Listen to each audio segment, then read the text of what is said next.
si retired Justice Antonio Carpio, si Batong Bakal na profesor sa UP, satsat ng satsat sa ating media.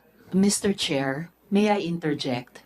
I am not yet finished, Mr. Chair. I will request with the indulgence of the Let me finish. Senator Let me Marcoleta finish. just I want to finish interject. my statement. If I may follow Just to upon finish my the statement, leaded Mr. Chair, and then Mr. I will Chair. allow her. Salamat po. No, I'm asking the Chair's permission, sir. I can wait until after Session the is, Senator suspended. Marcoleta.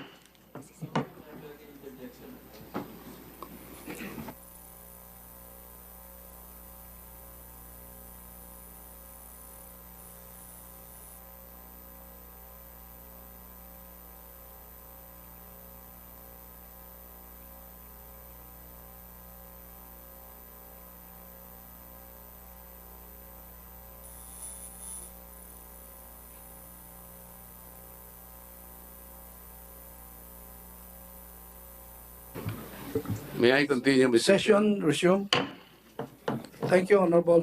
Nagtaka lang po kasi ako, Mr. Chair, kahapon. Bigla na lang nangyari na sumulat daw daw po, kaya hindi ko po nalam kung totoo. Pero sinabi po ni Chairman ng Foreign Relations, kagabi lang, na defer muna yung aming meeting o hearing bukas dahil nga po ang, daw po hindi ko po sinasabi, sumulat daw po ang pati NAMRIA at ang DND na ang matter na to will involve national security. Kaya lang po ako nagtaka sapagkat yung mga iba na nagpunta sa media, nagsasalita about West Philippine Sea, wala naman pong nagsasabi na huwag ninyong pagtalunan yan.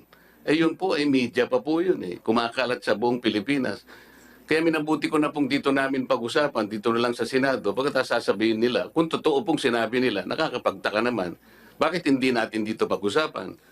Anong national security ang involved dito? Yun lamang po, Mr. Chair. Salamat po. Thank you, Honorable Marcoleta. Honorable Rizal Taveras.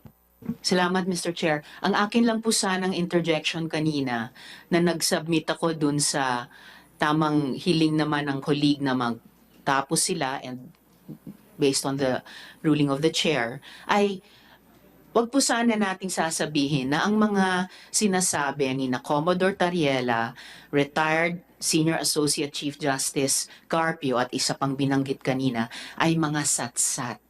Dahil mga seryosong pananalita nila iyon, kahit kadebate man sila o hindi, lalo na sa importanteng issue. Yun lamang po, Mr. Chair. Hindi po proper parliamentary language po iyon to refer to our mga kadebate sa issue, Mr. Chair. Salamat po. Mr. Chair, Thank you, Honorable Rizal Taveras. alam po ba ninyo kung bakit ko Honorable ginamit? Marcoleta. Alam po ba ninyo kung bakit ginamit ko yung satsat? Hindi ko lang po alam kung ano ang pagkakaintindi po ng ating kasama ron. Pero yung satsat po, walang implication na masama yun Kaya ko po ginamit yung salitang satsat. Kapag sila po'y nagsasalita, wala pong batayan Halimbawa po, yung sinabi ni Justice Carpio, hindi na po kailangan ng coordinates para po i-delimit natin ang exclusive economic zone. Mali po yun Magkakamali po, pati ang mga taong bayan maniniwala sa kanya sapagkat dati siyang magistrate ng Supreme Court. Mali po yun Ang dami pong babanggain na artikulo ng UNCLOS pag pinilit niya yun. Pati po yung mga pasabi, regular na reminders po ng opisina ng UN Secretary General. Kaya ko po sinasabing satsat. Yun naman pong professor sa UP. Ano pong pinagsasasabi niya? Nag-submit na raw po ng mapa ang NAMRIA sa United Nations. Sat-sat din po yun, Mr. Chair Kahit nga po ngayon dito, matutukoy natin, i-open lang natin ang website kung alam po nung professor ng UP na wala tayong sinasubmit na mapa. Alam po ba niyo kung pinapakitang mapa ng NAMRIA? Administrative map, Mr. Chair. Ang administrative map only shows the political subdivisions of our country, regions, mga probinsya. Hindi po yun yung mapa na hinihingi po para sa ganon magkaroon ng hakbangin para finally ma-drawing natin ang West Philippine Sea. Marami pong proseso yun Maraming proseso yun.